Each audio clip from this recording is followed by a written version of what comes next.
Овие снимки се од пред точно 2 години кога граѓани излегоа на протести по бомбата за убиството на Мартин Нешковски. Полицијата само го следеше настанот, се до моментот кога дел од групата се обиде насилно да влезе во владата.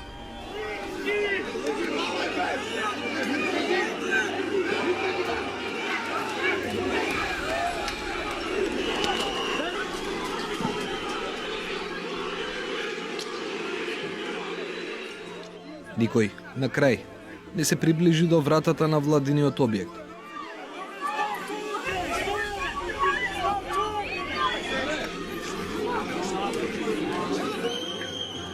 А демонстрантите беа бркани низ целиот град.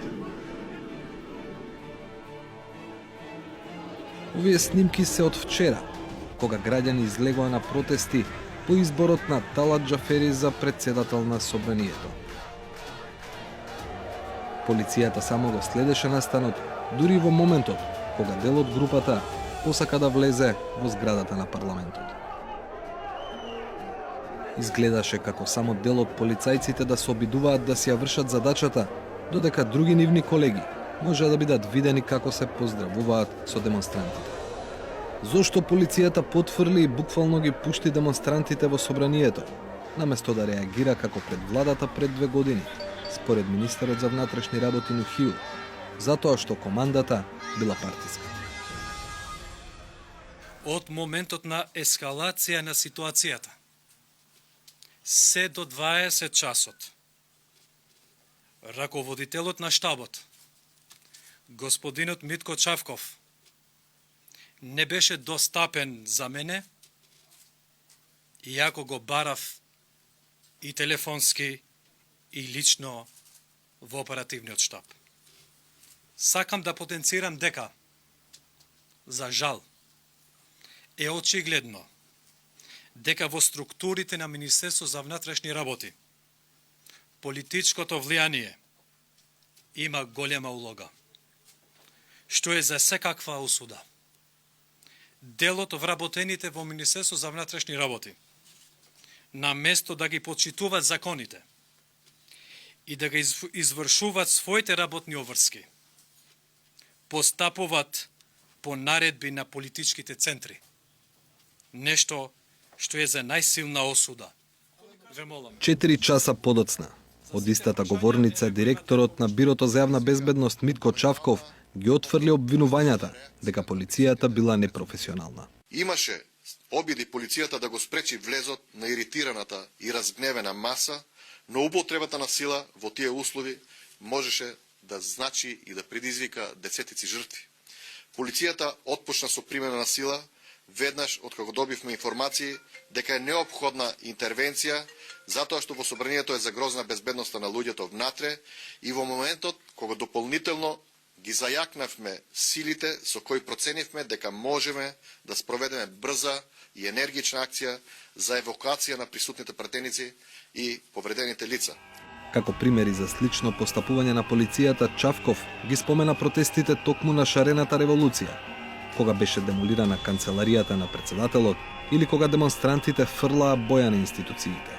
Но испушти да го спомене фактот кој не му оди во прилог, дека полицијата на тие протести во ниту еден момент не дозволи демонстрантите да влезат во владата, собранието, градот или во било која друга институција пред која се протестираше. Ниту пак беше загрозен физичкиот интегритет на било кој функционер. Но се паметат случаи кога полицијата дозволила влез на граѓани во институција и тоа кога во неа имало луѓе. 4 години наназад, на протестите пред општината Центар, сценариото се чини беше слично како вчерашното во собранието, иако во далеку помали размери. Подготви го Мартин и Суле да спремаат од утре да маваме. Добро, ги ја материјали. Мето ќе му составиме едно 2000 луѓе пред Центар. Дел ќе си влезат и унатре, пошто нели имаат право граѓани да влезат. Да. Па да видиме, да размислиме дали еден да стане, едно 3-4 шамари јаки да му зврзи пред. Не може ништо му се направи. Нема тешка телесна повреда тука, за кривично, има прекршечно само. Влезот во општинските бараки тогаш беше спречен бидејќи на вратата застанаа партиски членови на мнозинството во Советот. дали групата на која ѝ беше дозволен влез во собранието беше водена само од гнев поттикнат од настаните во парламентот или беше водена од други мотиви како при протестите пред центар.